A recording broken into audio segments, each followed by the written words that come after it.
Nós não vamos desafiar a autoridade, ela tem que ser respeitada. Ato público está proibido, não admitimos passeata nem comício. Está todo mundo preso.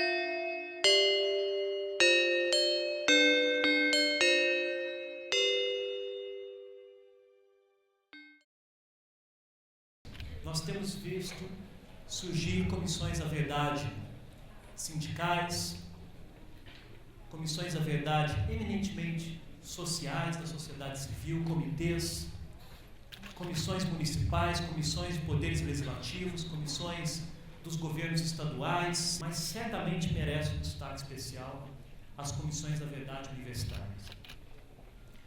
E nós estamos particularmente extasiados e com elevada expectativa em torno da Comissão da Verdade da PUC de São Paulo, por dois motivos fundamentais. O primeiro, pela excepcional qualidade dos seus membros. Quem dera a todo o país poder contar com uma Comissão da Verdade constituída de componentes desse gabarito, dessa qualidade, porque a PUC é uma universidade que é referência no meio acadêmico brasileiro e o seu exemplo poderá impregnar para outras universidades sobre como é possível ajudar nesse processo de desconstrução do medo, do enfrentamento ao passado e de construção daquele que, ao meu juízo, se trata historicamente do momento onde a sociedade brasileira, no ambiente de liberdade e democracia, agora sim, constitui um novo pacto político, esse sim, legítimo, genuíno, constituído a partir do exercício das nossas liberdades, que é o pacto político nacional, e acho que nós estamos vencendo essa batalha, em torno da exigência do dever de justiça às vítimas, do dever de justiça a toda a sociedade brasileira e que passa fundamentalmente pela internalização dentro do nosso país do reconhecimento de que os crimes de lesa humanidade são impassíveis de anistia e imprescritíveis. A mensagem é: lembrar é resistir. E assistindo aquele filme, é claro que eu vejo passar a história da minha vida. Eu ingressei aqui em 1979, 2 anos após a invasão. Os tempos ainda eram muito difíceis, mas eram tempos de resistência. Uma resistência que, por vezes, precisou ser contida, muda, mas dentro desse espaço, que sempre foi um espaço de respeito à democracia, onde professores e alunos podiam ter voz, nós fazíamos o nosso movimento de resistência. A vida nos conduz por caminhos e hoje eu aqui estou na condição de secretária da Justiça do Estado de São Paulo e eu digo que dos temas dentro da nossa Secretaria da Justiça, um dos que me é mais caro, são muitos, é exatamente a Comissão de Ex-Presos Políticos. São pessoas que se reúnem, ainda se reúnem semanalmente, é uma comissão de ex-presos políticos que se reúne semanalmente e que teve e tem um papel fundamental no esclarecimento da verdade, dos desvios de conduta praticados por agentes do Estado, no Estado de São Paulo, porque esta comissão é que foi responsável e é responsável pela constatação de que uma pessoa efetivamente foi um preso político, foi um torturado político e isto desencadeia no Estado um processo de indenização.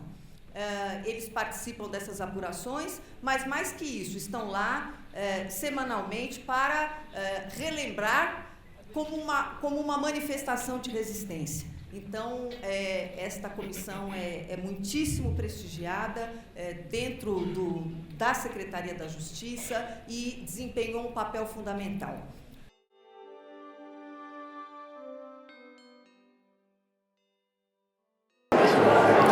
Olha, eu acho que há uma série de fatores que levaram a PUC, então, sob a liderança da Nadir, a uma posição não só de resistência ou de não acordo com o regime militar, mas de mobilização intelectual, política também, para postular um outro caminho para o Brasil.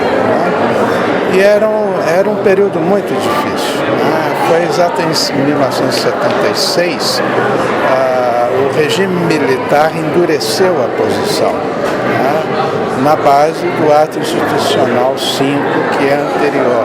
Mas o endurecimento, a repressão, esses grupos que torturavam em São Paulo, por exemplo, seja no DOPS, seja na antiga Operação Bandeirantes, seja no DOI-CODE, esses grupos começaram a apertar muito.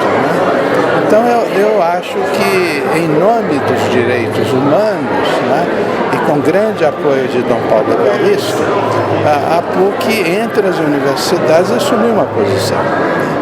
E realmente nisso ela foi pioneira. Então aqui aconteceu muitas coisas e nos valeu um ano depois a invasão.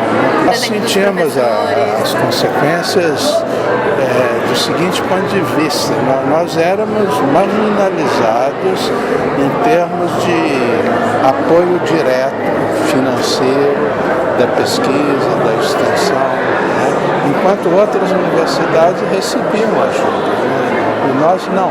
Então tudo era muito difícil, a gente tinha que subsistir com nossos próprios recursos.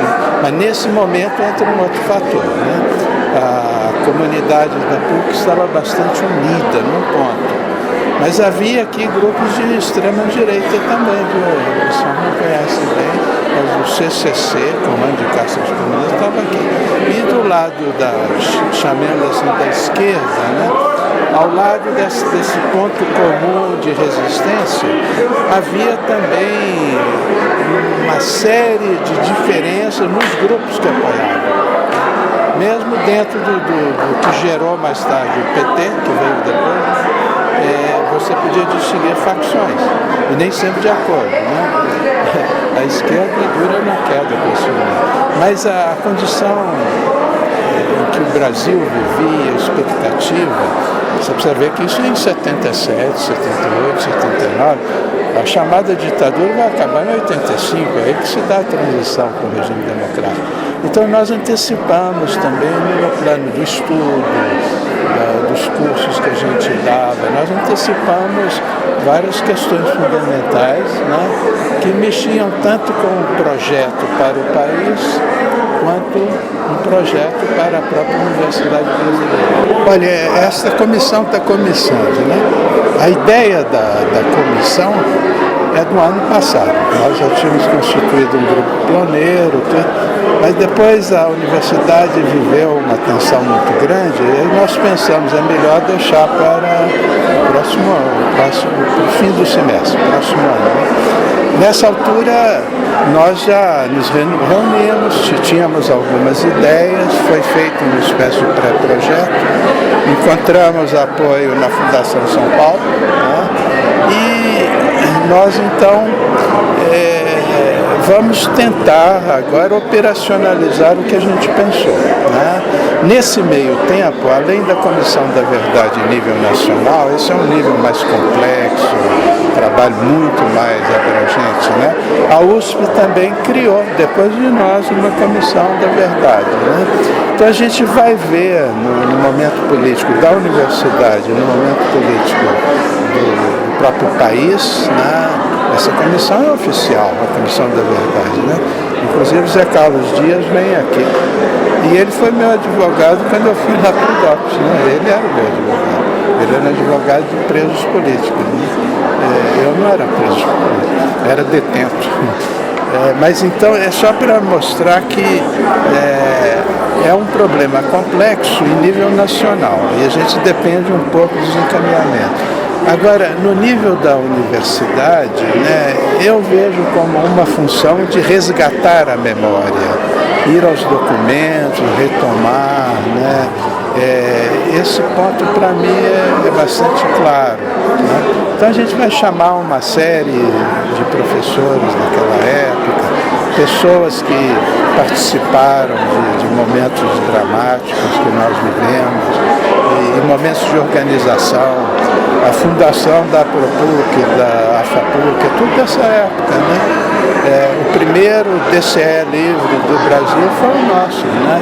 Isso tudo nos custou, não era só as teses que a gente fazia, defendia, a nossa posição no MEC, né? E o grande apoio nosso era a ação da Igreja de São Paulo. E aí a gente tinha um grande apoio na periferia, nas pastorais, que eram pastorais muito inseridas na realidade, né? E a PUC fazia um trabalho de aglutinação, de discussão e de encaminhamento no plano, não é teórico, mas teórico-prático, né? Então entraram muitos colegas nossos, professores, grupos estudantis.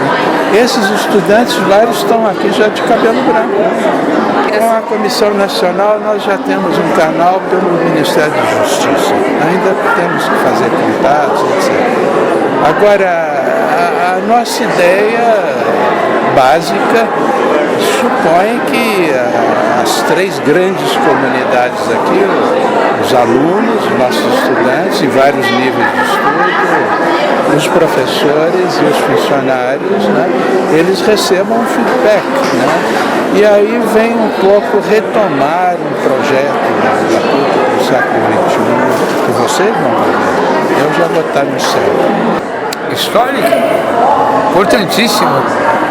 Uma comissão da verdade legítima, apoiada pela reitoria, mas uma comissão legítima, autêntica e num lugar que foi o lugar da resistência à ditadura, né? Que foi invadido pelo coronel Erasmo Dias, que foi bombardeada, que teve o seu teatro incendiado de uma forma criminosa, o Tuca, né? Então acho que hoje é um dia importante na história do Brasil, da resistência do povo brasileiro. Primeiro que a Comissão da Verdade Nacional é uma coisa importantíssima, mas eu não vejo assim de uma forma orgânica, sabe? Assim como uma dependência da outra. Eu vejo como um grande movimento popular, um grande movimento social. As comissões da verdade que estão se formando no território nacional são, guardadas as devidas proporções, tão importante como os comitês brasileiros pela anistia. Então, quanto mais comissões da verdade houver em todo o território nacional, depois de 49 anos do golpe, e nenhum fato até hoje foi esclarecido, os torturadores não foram julgados, os torturadores não foram identificados, os torturadores e os financiadores da repressão estão aí cada vez mais ricos e cada vez mais poderosos. Então, embora tardia, como tudo que acontece no Brasil, que essa ditadura seja reconhecida, que o povo brasileiro, principalmente vocês mais jovens. A comissão em si não. A comissão é como uma luz num quarto escuro. A Comissão da Verdade Nacional acendeu a luz. A hora que a luz estiver acesa, o povo vai avançar. O povo vai cobrar, o povo vai querer saber. A melhor forma de nós homenagearmos os nossos antepassados, as pessoas que lutaram e os que sobreviveram, é fazer com que a lei da anistia seja revista. Nós não podemos fazer por exemplo, eu sou católico, eu sou cristão, sou católico. Qual é o símbolo do cristianismo? A cruz. O que é a cruz? Foi o lugar onde Cristo foi morto e torturado. Ele foi pendurado vivo na cruz e ele ficou desfalecendo até a morte, agonizando, barbaramente torturado.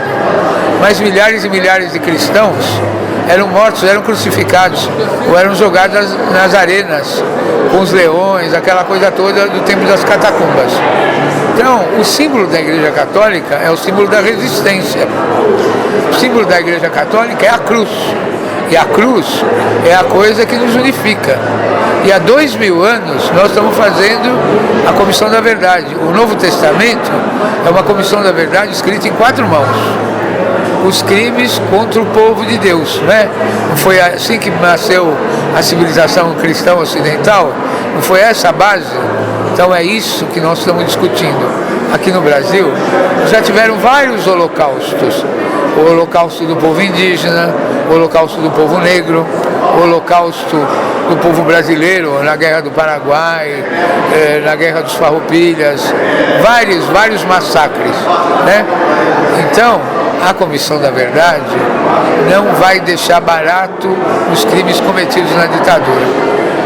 Nós vamos reagir. Se nós somos cristãos, do nosso jeito, nós vamos reagir, não vamos deixar barato. Porque todo crime que você perdoa, depois ele vai parar na periferia como resistência seguida de morte. Com o rebaixamento da idade penal. Entendeu?